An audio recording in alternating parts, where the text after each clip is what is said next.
Hello everyone, welcome to English Lens. आज हम देखने वाले हैं class 12 English Flamingo chapter 3 Deep Water, जिसके ऑथर हैं विलियम डगलस। सो ये जो हमारा चैप्टर है ये मैन एंड माउंटेन्स बुक से लिया गया है, जिसके ऑथर खुद विलियम डगलस है। इस बुक में वो हमें बताते हैं कि जब वो छोटे थे तो किस तरह से उनके मन में फियर ऑफ वाटर आ जाता है, क्योंकि वो स्विमिंग पूल में डूब जाते हैं, और किस तरह से वो अपने फियर ऑफ वाटर को ओवरकम करते हैं। सो इस चैप्टर में डगलस हमें अपनी लाइफ के 2 बार एक्सपीरियंस बताते हैं। एक बार जब वो छोटे थे तब उनके साथ क्या मिस एडवेंचर हुआ था, और फिर जब वो थोड़े बड़े हुए तब उनके साथ दोबारा वाटर से रिलेटेड एक मिस एडवेंचर होता है। वो बताते हैं कि जब वो 10 से 11 साल के थे तब वो डिसाइड करते हैं कि वो स्विमिंग सीखेंगे। वहाँ पर YMCA पूल में उन्हें ये अपॉर्चुनिटी मिल रही थी। उनकी मदर उन्हें बार बार वार्न कर रही थी कि जो याकिमा रिवर है वो बहुत ज़्यादा ट्रेचेरियस है, डेंजरस है, क्योंकि वहाँ पे काफ़ी लोग डूब चुके हैं। लेकिन जो YMCA पूल है वो सेफ़ है। जो YMCA पूल है उसका एक एंड 3 फीट डीप है और दूसरा एंड 9 फीट डीप है। जो ड्रॉप है 3 से 9 फीट डीप का वो ग्रेजुअल है। फिर वो बताते हैं कि YMCA पूल जाते हैं, वहाँ पे पेयर ऑफ वाटर विंग्स खरीदते हैं और पूल में चले जाते हैं। वो बताते हैं कि उस टाइम पे वो काफ़ी पतले थे, इसलिए उन्हें इनसिक्योरिटी थी अपने स्किनी लेग्स को लेकर, और उन्हें नहीं पसंद था किसी को दिखाना। लेकिन फिर भी उनका जो डिटर्मिनेशन था टूवर्ड्स स्विमिंग, वो स्विमिंग करने जाते हैं। जब वो स्टार्ट करते हैं उनके मन में तभी फियर ऑफ वाटर आ जाता है, क्योंकि जब वो 3 से 4 साल के थे तब उनके फादर उन्हें कैलिफोर्निया बीच पर लेकर गए थे। उनके फादर और डगलस वो दोनों कॉर्नर पे खड़े थे बीच के। एकदम से वेव्स आती हैं और उन्हें हिट कर देती हैं, जिस वजह से जो डगलस है वो गिर जाते हैं और उनके ऊपर पानी आ जाता है। जो डगलस है उनकी सांस रुक जाती है और वो बहुत ज़्यादा डर जाते हैं। इसे देखकर उनके फादर हंसते हैं, क्योंकि उन्हें लगता है इतनी बड़ी बात नहीं है। लेकिन जो डगलस है उनके मन में फियर ऑफ वाटर बैठ जाता है। जब वो YMCA पूल में स्विमिंग करने जाते हैं तब यही डर वापस आ जाता है। लेकिन फिर भी वो अपना कॉन्फिडेंस को इकट्ठा करते हैं और जो उनकी वाटर विंग्स थी उसकी हेल्प से पैडल करते हैं।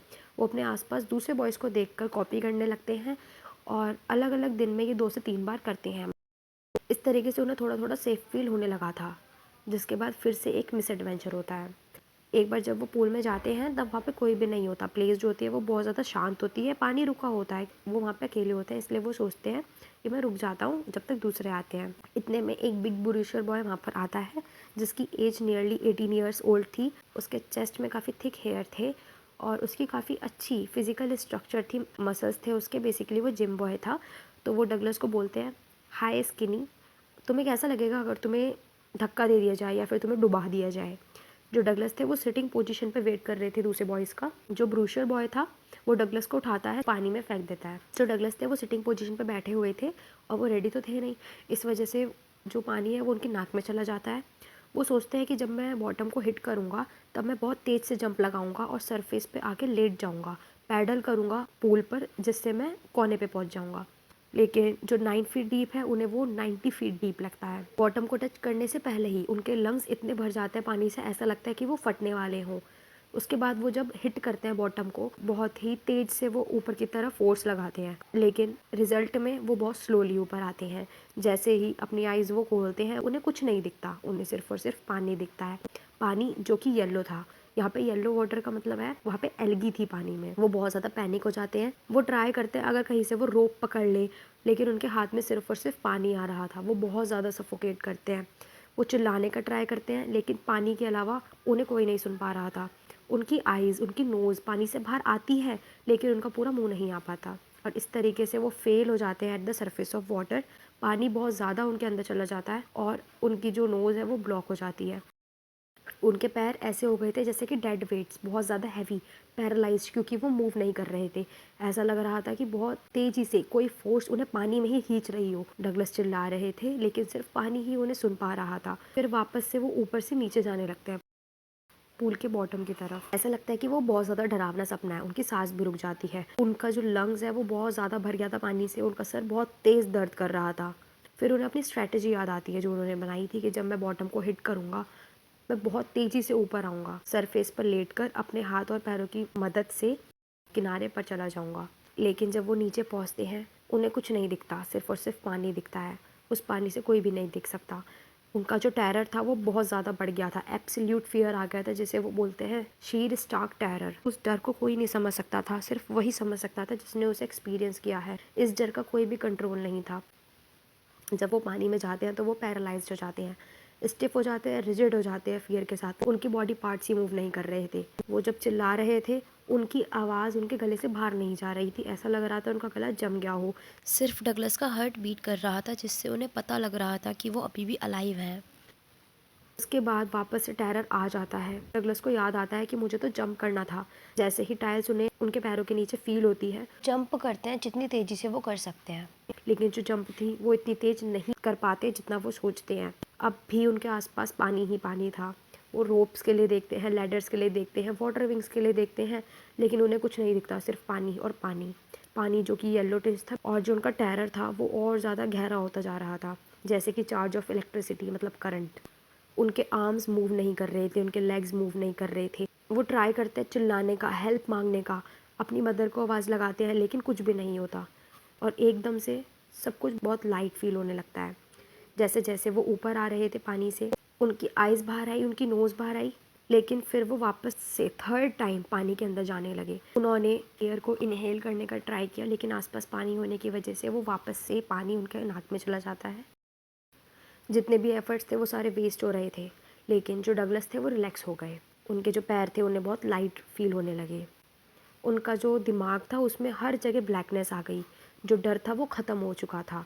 अब बिल्कुल पैनिक नहीं था। हर चीज़ बहुत शांत हो चुकी थी। किसी भी चीज़ से डरने की बात नहीं थी।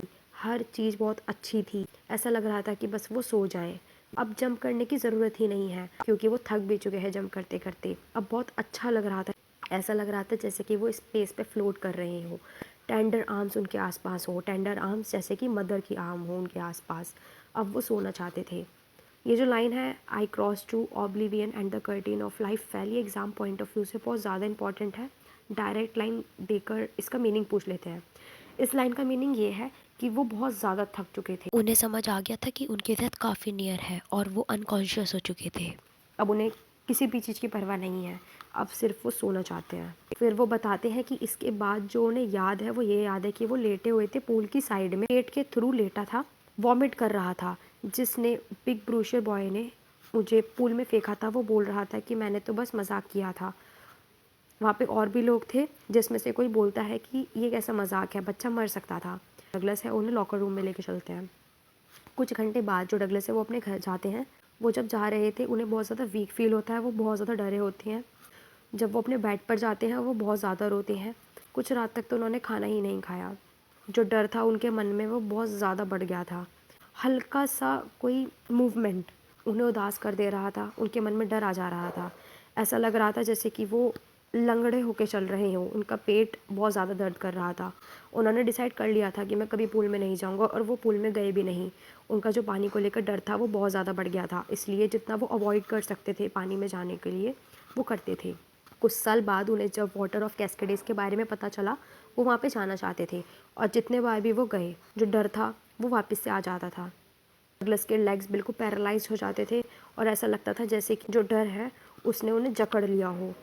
डगलस को हैंडीकैप फील होने लगा। फिशिंग फॉर लैंडलॉक्ड सैल्मन, बास फिशिंग इन न्यू हेमिस्फीयर, ये जितनी भी एक्टिविटीज़ है, जब भी वो जाते थे जो डर था वो वापस आ जाता था। ऐसा लगता था कि जो डर है वो डगलस को फॉलो कर रहा हो हर जगह। इस डर ने उनकी फ़िशिंग ट्रिप्स ख़राब कर दी, और जो भी जॉय मिलता है कैनोइंग से, बोटिंग से, स्विमिंग से, वो सारे जॉय को डिप्राइव्ड कर दिया उनके इस टेरर ने। वो किसी भी तरीके से इस डर को ओवरकम करना चाहते थे। उसके बाद वो डिसाइड करते हैं कि वो एक इंस्ट्रक्टर को हायर करेंगे।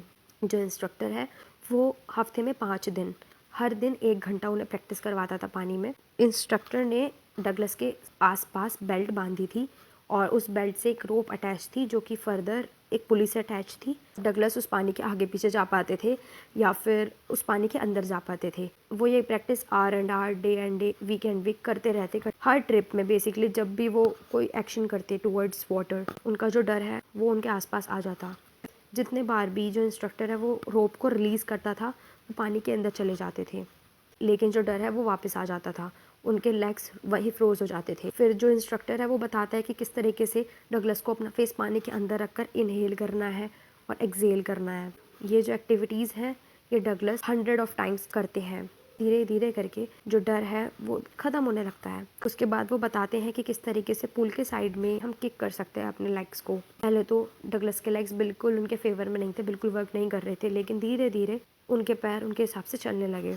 पीस बाय पीस इंस्ट्रक्टर ने डगलस के अंदर एक स्विमर को बिल्ड कर दिया और हर पीस को परफेक्ट करने के बाद उन्होंने कहा कि अब तुम स्विमिंग कर सकते हो।